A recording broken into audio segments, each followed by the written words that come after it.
और सीधे आपको चमोली लिए चलते हैं, जहां पर शौर्य महोत्सव के तहत सीएम पुष्कर सिंह धामी संबोधित कर रहे हैं। क्या कुछ कह रहे हैं, सुनवाते हैं आपको। मेला के अध्यक्ष श्री बीरू जोशी जी, वीर नारी श्रीमती बिमला जोशी जी और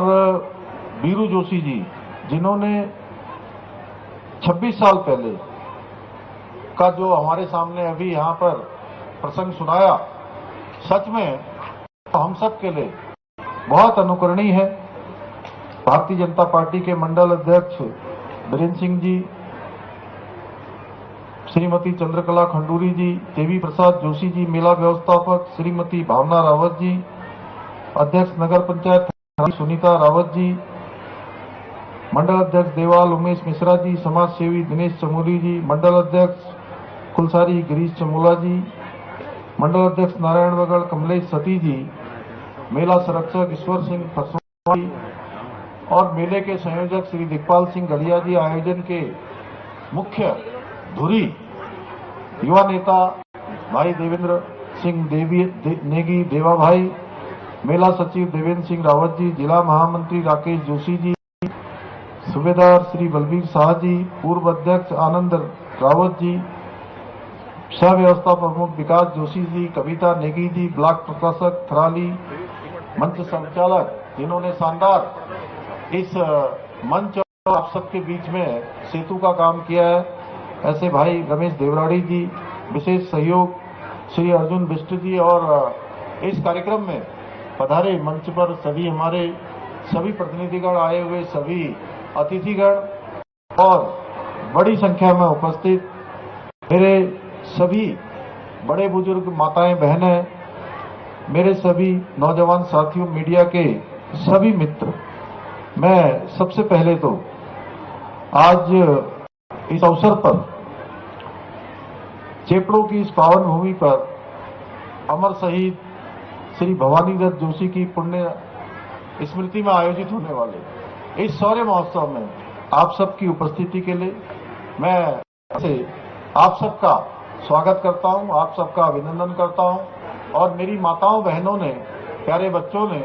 मेरे यहां पहुंचने पर जिस प्रकार मेरा स्वागत किया, मेरा अभिनंदन किया, मैं भी आप सबका हृदय से स्वागत करता हूं, आप सबका अभिनंदन करता हूं। और इस थराली की, इस चेपड़ों की इस वीर भूमि को दोनों हाथ जोड़कर प्रणाम करता हूं। और चेपड़ों के वीर राज्य के प्रथम अशोक चक्र से सम्मानित वीर बलिदानी स्वर्गीय भवानी दत्त जोशी जी को अपनी श्रद्धांजलि अर्पित करता हूं। भाइयों बहनों, आज के इस अवसर पर सेना के वीर योद्धाओं का बड़ी संख्या में हमारे सैनिक, पूर्व सैनिक आज इस कार्यक्रम में यहां पर उपस्थित है। सच में आप सबके बीच में आकर मेरा मन भाव विभोर उठा है, क्योंकि जब भी मैं सैनिकों में होता हूं या सेना से जुड़े हुए किसी भी कार्यक्रम में होता हूं, किसी बलिदानी की पुण्य स्मृति के अवसर पर हो या किसी अन्य कार्यक्रम में, सच में ऐसा लगता है कि मानो जैसा बचपन से हम सब लोगों ने देखा, ऐसा रीतू दीदी ने यहां पर बताया कि ऐसा लगता है कि अपने परिवार के बीच में आए हैं। हम सब अपने परिवार के बीच में हैं।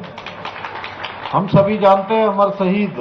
भवानी दत्त जोशी जी ने 6 जून 1984 को ऑपरेशन बिलुआर में असाधारण साहस और शौर्य का परिचय देते हुए बहुत अहम भूमिका निभाई थी। इस ऑपरेशन में उनके अद्वितीय शौर्य और अदम्य साहस के बल पर उनकी बटालियन को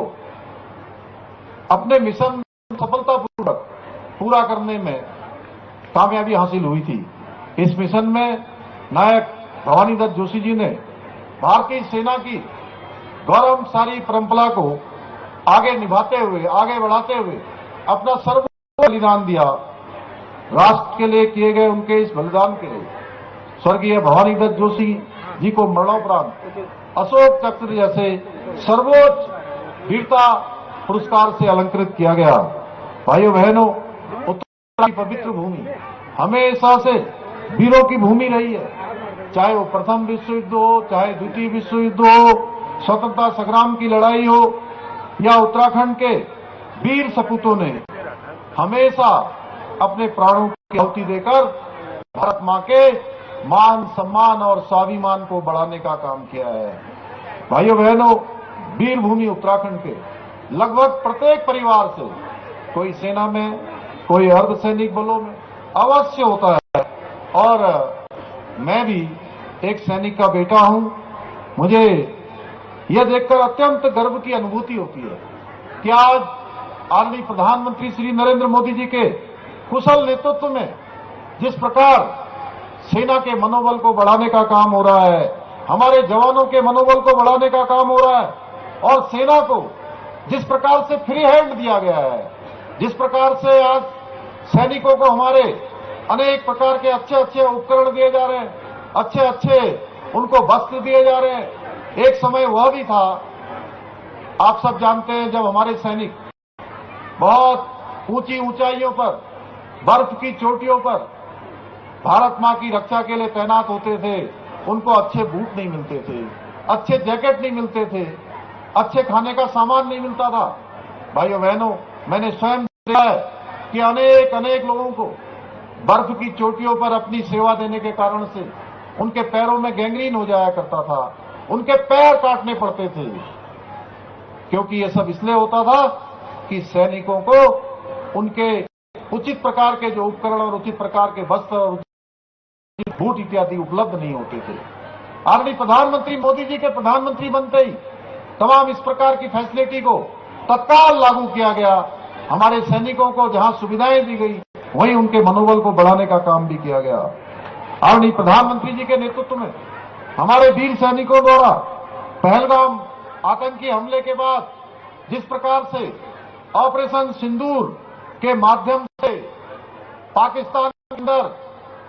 पोषित होने वाले आतंकवाद और उन अड्डों को नेस्तनाबूद करने का काम हमारे सेनाओं ने किया, वो अद्वितीय है। हमारी सेना का जितना सम्मान किया जाए वो उतना कम है। भाइयों बहनों, इन आतंकी अड्डों को तबाह किया गया, 100 से ज्यादा आतंकवादी मारे गए। इतना ही नहीं, ऑपरेशन सिंदूर में जब पाकिस्तान सेना ने उसके बाद हमारे यहां ड्रोन से, मिसाइलों से हमला किया, उन्हें हमारे सैनिकों ने हवा में ही नेस्तनाबूद कर दिया। उन्हें हमारे जाबाजों ने धूल चटाने का काम किया। हमारी अत्याधुनिक वायुसेना की रक्षा प्रणाली में न केवल पाक द्वारा किए गए हमलों को नाकाम किया गया, बल्कि एक भी मिसाइल को भारत के अंदर हमारी जमीन पर गिरने भी नहीं दिया। भाइयों बहनों, यही नहीं, भारतीय सेना ने उन हवाई अड्डों और एयर डिफेंस को पूरी तरह से क्षतिग्रस्त कर दिया जहां से पाकिस्तान की सेना हमारे देश के अंदर हमला कर रही थी। भाइयों बहनों, भारत पर आतंकवादी हमले 2014 से भी पहले होते आए, लगातार हमले थे जिनमें हमारे हजारों निर्दोष लोगों की जान जाया करती थी। परंतु पहले की सरकारें न तो उनके अंदर राजनीतिक इच्छा शक्ति थी, न ही निर्णय लेने का साहस था, जिसके कारण से सेना को अपनी कार्रवाइयां अक्सर बीच में रोक देने का एक तरह से मजबूर होना पड़ता था। लेकिन अब भारत ऐसे आतंकवादी हमलों की केवल कड़े शब्दों में निंदा ही नहीं करता है, बल्कि हर तरह के हमले को युद्ध मानकर आतंकिस्तान में घुसकर आतंकवादियों का संहार भी करता है। हमने पिछले 10 वर्षों में उरी पर हुए आतंकी हमले का जवाब सर्जिकल स्ट्राइक से दिया, पुलवामा अटैक का एयर स्ट्राइक से, और हाल ही में पहलगाम में हुए कायराना हमले का जवाब ऑपरेशन सिंदूर से देकर भारत, आज का भारत एक नया भारत है जो दुश्मन की में घुसकर उसका शिकार करता है।